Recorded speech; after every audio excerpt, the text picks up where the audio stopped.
Welcome. I am going to be chatting with Jennifer Pepito, the author of Habits for a Sacred Home, and also you know her all over the place. I remember her first from, I think she was interviewing Ainsley Arment way back in the day, but I also know she has her own podcast, Restoration Home, if I'm saying that right. And Jennifer and I have very similar intentions behind or at least the things that we're saying that we're showing up here in the homeschool mom space. It's for me, I would say that I'm here to help you shed what's not working, to show up authentically, confidently, and purposefully in your homeschool and mom life. And I would love to hear Jennifer's words, what she is here for, why she's in this space on Instagram, and also the origins of her book, Habits for a Sacred Home. So Jennifer, would you please join me?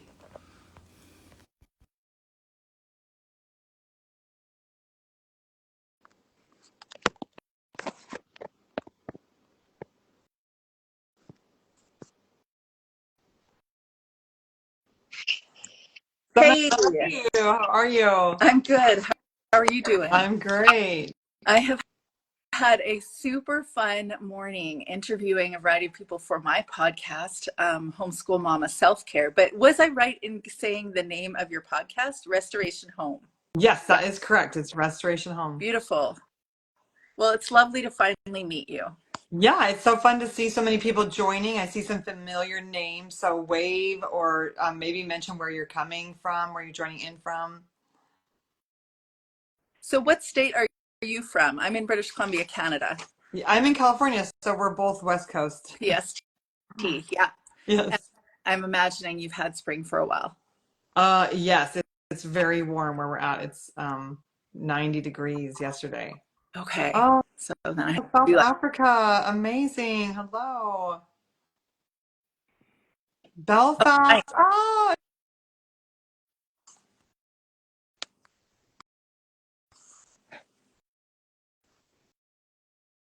Well, it looks like you or I have had some issues with Wi-Fi.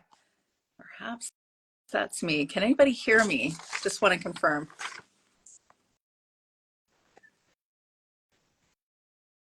Hey, hi. we're Sorry about back. that. I don't know what happened, but here we I know are again. it's either you or it's me because it's like, I don't know about you, but when I first started doing all this, I was so afraid of technology. And now I'm like, Uh-huh. Yes, whatever. yes. Yeah. Oh, we have Nebraska and Ohio. This is so fun. I love seeing where people are visiting from.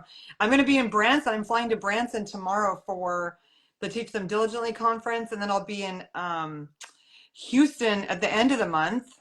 So I'm excited to see at least some of the Southern and Midwestern people. So you're homeschooling 7 kids, Well, or not currently. you did homeschool 7 kids. Yes, that is correct. I homeschooled 7 children. My sixth child is going to graduate at the end of May, so that's amazing. I'll have one left. Yeah. Oh, Yeah, that's my experience too. And I gotta say, this whole phase of motherhood is like, it's not talked about enough because it is a really, an exciting time and also oh, it's ending, yes, sad, kind of grieving all at the same yes, time. Yeah. all of that for sure. Yeah. So I would love to hear you. I shared where I came from originally, like 5 years ago or so. About 6 months before the pandemic, I decided to put all the things that I'd been writing in the last decade and a half of homeschooling into a book form. And then I'm like, hey, wouldn't it be fun to do podcasting on February 2020? So rather fortuitous timing. And then in March, I started doing more formal interviews and, then moved into formal coaching. And it has been a really, really fun time working with women around the world. But I've moved from, thinking I was engaging people for a specific reason and then moving into what I'm doing now, life coaching in the homeschool space. And I share with women that I'm here to help them shed what's not working so they can show up authentically, confidently, and purposefully. I would love to hear what your intention is here. Yeah, for sure. I help moms live with hope and purpose, and partly by helping them overcome fear. So many of us don't even realize how addicted we are to fear. I think that it can masquerade as concern or worry or maybe just a tiny bit of concern, you know. So I think that we don't recognize the impact and the way it steals joy from our families. Yeah. And that's what I talk about in Mothering by the Book. And then Habits for a Sacred Home is really a follow up on that, just helping, you know, if we don't have those good habits, then the breakthroughs that we obtain through maybe confronting some of those toxic thoughts that we have, or spending more time with the Lord, working on forgiveness. If we don't have the good habits, then our breakthroughs that we obtain are going to fall away. And so that's what Habits for a Sacred Home is, just recognizing the power of spiritual disciplines for changing our own lives and changing the world.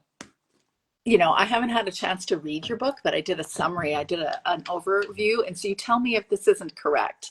But these are what I saw as the 6 pillars: is mindful living, creating rituals, decluttering or simplifying, connecting with nature, sacred spaces, and mindful consumption.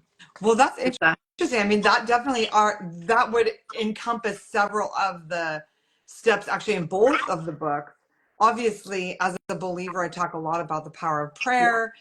In my first book, I talk about how important it is to forgive. Like, if we don't let go of our grudges, it's going to be really hard for us to think clearly. We will identify as a victim, and then we'll act sad and victimized instead of powerful and joyful. yeah, yeah. So where would you say that your book originated from? Where did you get the idea, or how did it become something that you started to put pen to Yeah. paper? Yeah, well, in Habits for a Sacred Home, I was just, after working so hard to overcome fear and Yeah, then seeing the way the world was going. My husband lost his job during COVID. The world just got really crazy, especially in California. Canada was even more intense.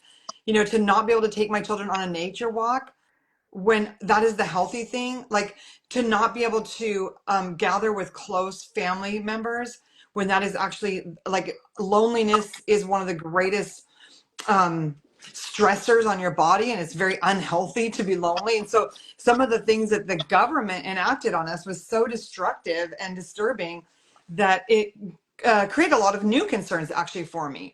And as I started looking at that, I also started looking at the life of Saint Benedict, and he lived during the Dark Ages, when it was also probably a very terrifying time in history.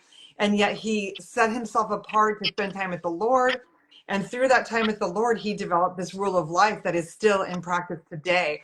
And so it just highlighted for me, wow, look what he did. And then look at how Sabina Wurmbrand navigated living through communist Romania. Or look at how Edith Schaefer navigated living through post-World War II Europe. Like, so many other people in history have navigated extreme times or trying times and still created beauty and hope, and their work has changed the world. And so I wanted to encourage moms that what we're doing, just the normal things, changing the diapers and reading to our children and praying together and eating dinner around the table, those are life-changing acts, and they're making the world a better place, even if you don't see the results of it right away.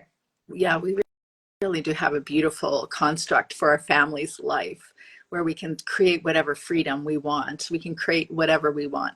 And sometimes we don't, because we take what we've already been familiar with and we bring it into our home, and we just try to repeat what we've already seen. But when we've done this long enough, we're like, wait, is this really working for my family? Is this really working for me? Yeah, and I think, you know, when we look at these women in history, we looked at 9 different women and the life of Saint Benedict. When we look at these people, they're doing things that are like historically normative Christian behaviors. Things like hospitality or community or prayer, or, you know, having somewhat of like an orderly home. So many of these things are really basic. So it's not like, I'm not asking moms to have a perfect home Yeah. or to have a, you know, stress-free home or something. Like, some of those things are just out of our control, but there are things we can do, and faithfulness is what we really can do. I loved reading about I was just reading someone's Instagram post about their mom, and she was saying how her dad got sick at some point, and the mom just lovingly cared for their dad, and it made such an impression on her. And that is, you know, it's these small things that create heroism, that create these heroic stories. So you moms who are joining right now, who are listening, you are heroes to your children. Like, the way that you show love, the way that you show hospitality, the way you keep putting food on the table day after day, or keep putting a smile on your face day after day, you are heroes, and maybe or maybe not someone's going to write a book about you, because so many of the books that I read, they were, written by people who'd been discipled. Like, for instance, the book First We Have Coffee was written by the daughter of Ella Tweeten. It just highlights how wonderful her mother was. What a wonderful Christian woman, just so kind and loving despite hardship. And, the book about Ruth Bell Graham that I quote was written by somebody who'd been mentored by Ruth Bell Graham. So we just don't recognize the impact of our lives while we're living it. Yeah, we don't. Most people that actually pass, they leave something that we, yeah, actually, I can't help but mention my mother-in-law passed away about a week and a half ago. And so it's been a really challenging time. But when I think about her, she was amazing when it came to hospitality. Like she took things off the charts, and she was communal. She was always bringing cookies or muffins or something to somebody's house. And she was like the epitome of mother. She cared and she Mm, noticed when people were going through hard times, and she was the friend to the friendless. And, something happened. I saw all of that before she passed away, but I really saw that clearly after she left. mm, And now I can see that we don't always get to see what the legacies are that we leave, but we get to show up right now and do the thing that we believe. yeah. We all experiencing things differently, but we can be called to whatever we're called to and really lean into what we're called to. Yeah. And I love that you mentioned your mother-in-law, because one of the life practices that I've actually engaged in the last few years is writing my eulogy. Yeah. Because if you write down what you want people to say about you when you're gone, it will help shape your life now. Like you just talked about how your mother-in-law loved people, and she was only able to love people because she probably wasn't like scrolling Instagram all the time.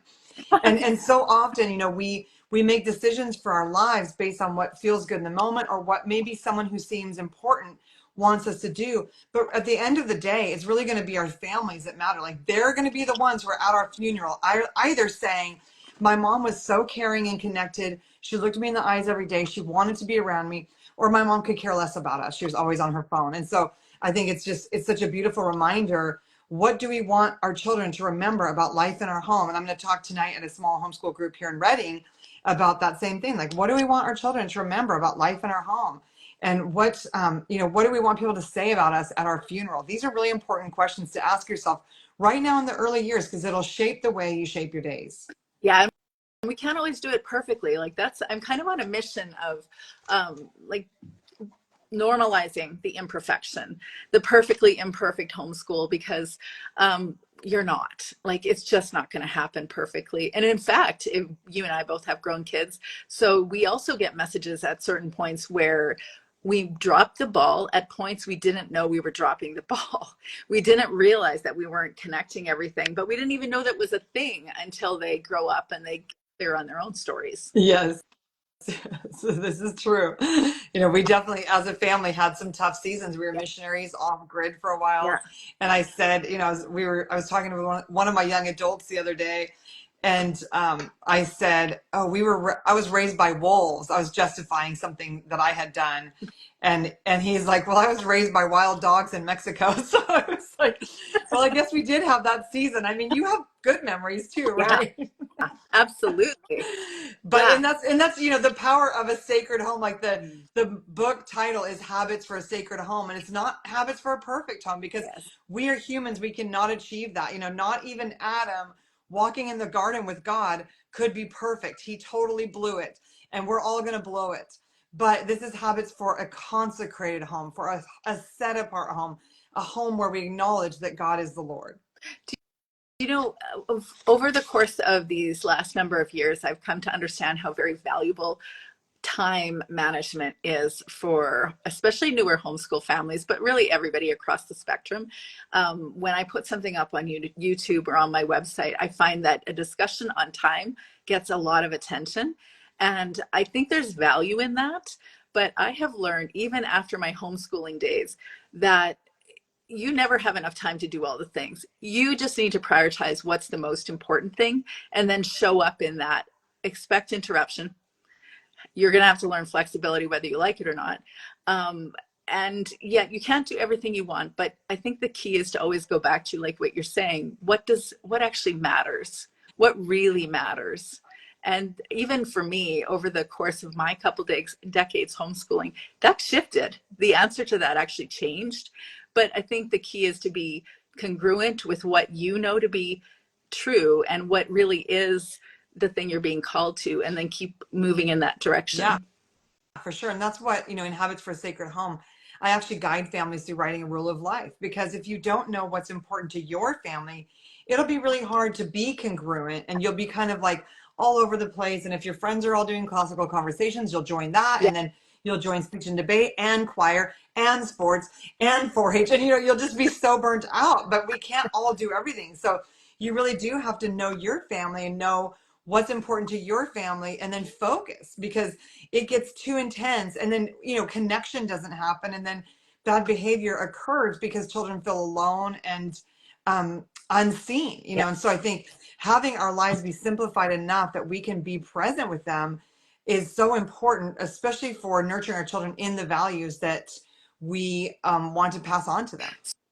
So what would you say is the most important part of the book that you're like, this, I definitely want other people to remember this from this book? Oh, I mean, there's so many women, like, as I highlight 9 different women of faith.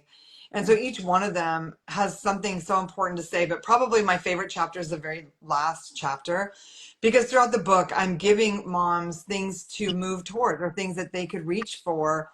But then at the end of the book, I just really highlight, I mean, it is God. Like, it is a pursuit of God ultimately, because we can go after like trying to do something or be something, but we need the Lord. Like, we need his comfort, we need his forgiveness, we need his grace. Every day we're going to make mistakes. We're going to try so hard and we're still going to make a mistake.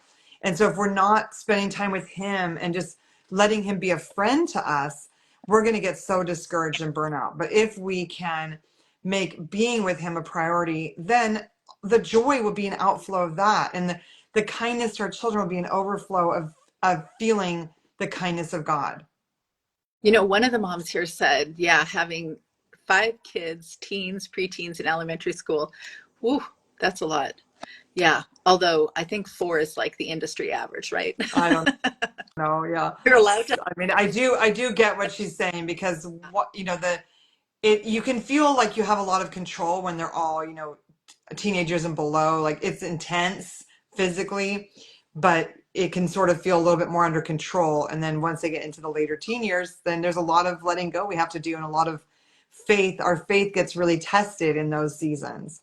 Yeah, there is a lot of letting go. And depending on the child, it's different. But it's all, nonetheless, it's still like 2 of my kids are actually on here. Oh, fun. That's Yeah. awesome. But they're on the other side of the country. But it is, yeah, yeah. I think it is about control. It's actually letting go of control, realizing you were never in control like you thought you were in the beginning. That's a tough one, but the Lord, he guides us through it. So I know most of the moms listening are probably not there yet, and I don't want to like make anyone feel scared either, but Yeah, no. it is beautiful how God, he just continues to walk with us through each season of our lives. And there's things, I wish that people could have told me to, don't be so worried about your kids' behaviors. Don't be embarrassed by them. It's funny, the other day I was driving with my son and he was eating some chips, and we saw a homeless guy that had a sign that said, "I'm hungry." So my son offered to give the guy his chips that he was enjoying. But then when I gave the chips to the guy, I'm like, "Oh, I'm sorry, my son ate most of them."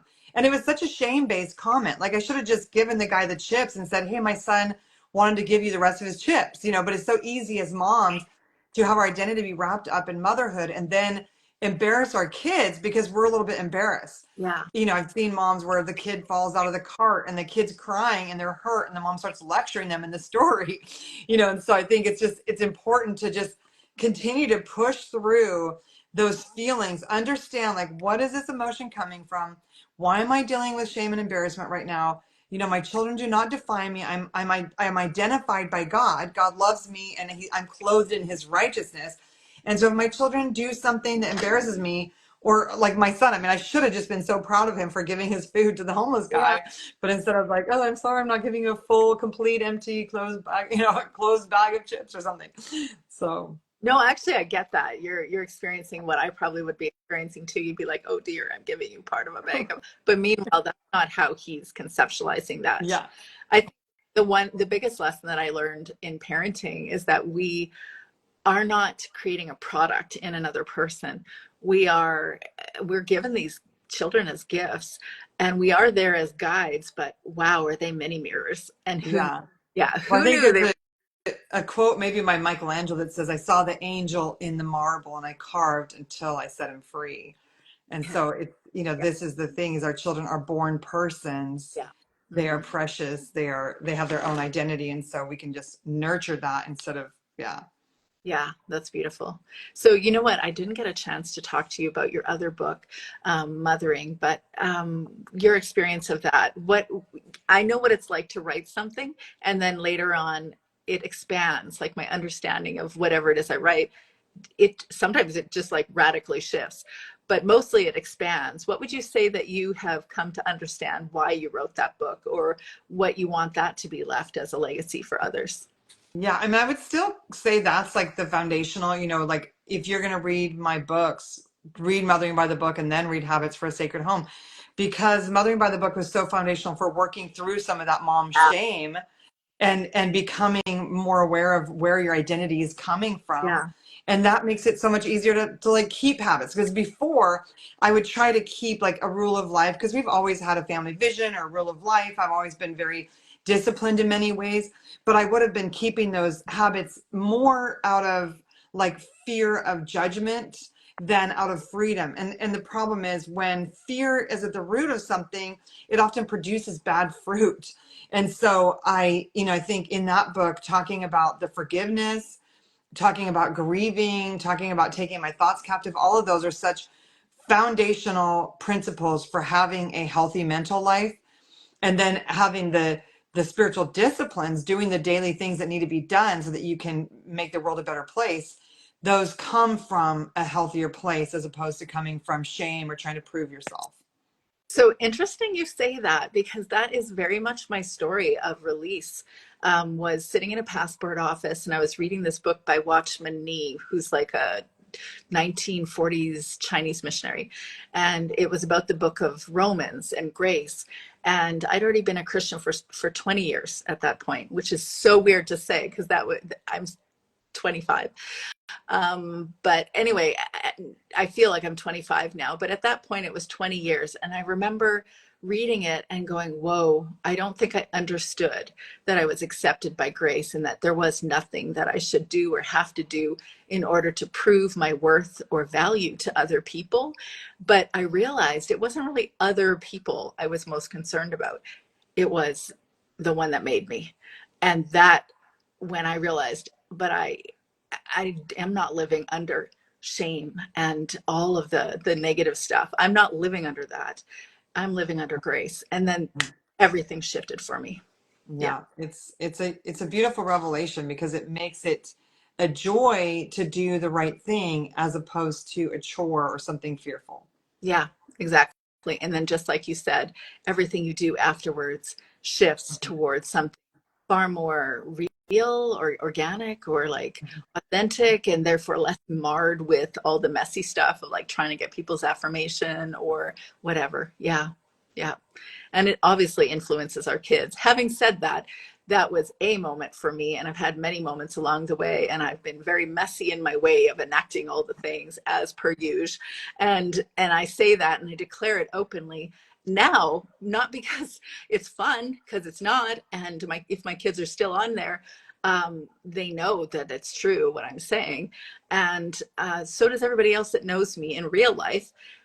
I'm not, I'm aware that we're being called to being real. And so we need to be real. We need to be accepting of ourselves too, though. And I think guilt and shame is kind of like a default setting of a mom that cares. And we just have to ask ourselves, is it our place to feel shame and guilt about all of the imperfection, or accept the fact that actually we weren't called to do this perfectly, flawlessly, but we were called to love? yeah. And I think, one of the things that has kept my family close is that my husband and I have been willing to say, I did this and it hurts you and it breaks my heart that I caused you this pain. Because, if we don't honestly acknowledge, like I think so often families break up because a mom already feels guilty. And so then instead of being able to acknowledge to her child, yes, I made a mistake. I'm so sorry. It breaks my heart that I caused you this pain. They get Yeah. defensive. And as Yeah. soon as you're defensive, your kids are going to shut down. They won't be able to trust you. But the gates to their heart will open wider when you're able to acknowledge, yeah, I did that and it hurt you and it breaks my heart. You're so important to me. And we have done that a lot with our children, just like, being absolutely ready. And I know I did my best. Like I was so intentional as a mom. I mean, I was all in, like all I cared about was being a great mom. Yeah. But I had these fears and I had this shame and I had this false identity that made me, that created problems anyhow. Yeah. And so you live and learn, Yeah. but being able to acknowledge that my immaturity caused pain to my children is a big part of why our family is still close today. Yeah. Yeah. That's beautifully said. The Maya Angelou quote, the one that talks about what is it? You do what you know, and until you know better, something like that. I wish I could memorize that one first because I use it all the time. But I think it's a really valuable one to say, hey, listen, you're not going to hit this every time. You're Mhm. not know exactly what the right thing is. You are going to mess up. You're not even going to know that you missed something actually. And also you knew what you knew in the moment. If you're on this growth trajectory and you're willing to learn, then keep learning, because that's what you're telling your kids too, is that you're willing to keep learning and accept grace and keep moving forward. Yeah, it's so good. Yeah. Well, it was such a pleasure chatting with you. Where do we find your book? Yeah, habits for a sacred home.com is where you can grab the book. And if you put your order number in on that page, there's a few great freebies that I'll send your way as well. Thank you for being here and have fun tonight. Where did Thank you you. say? Yeah, I'm speaking at a local homeschool group here in California. Delightful. And then you're going Yeah. to spend the entire summer moving around all over the country. Well, not the entire summer. I have two this month in May, and then the other conferences I'm speaking at are local until October. Beautiful. Yeah, And somebody's asked, you're putting out an audiobook. yeah, audiobook releases May 14th. Yeah, exciting. Very exciting. Yeah. It was a pleasure to chat with you, and I wish you all the best. Yeah, pleasure to chat with you too. And thank you all for joining. And I don't know about Southern California right now. I don't have any plans, but there's one in Sacramento and there's 10 tickets left to Rooted Home Conference in June in kind of middle California. Yeah, beautiful. Well, enjoy your beautiful day or Okay, thanks. You too. So nice chatting with you, yeah, Teresa. talk to you soon. Bye.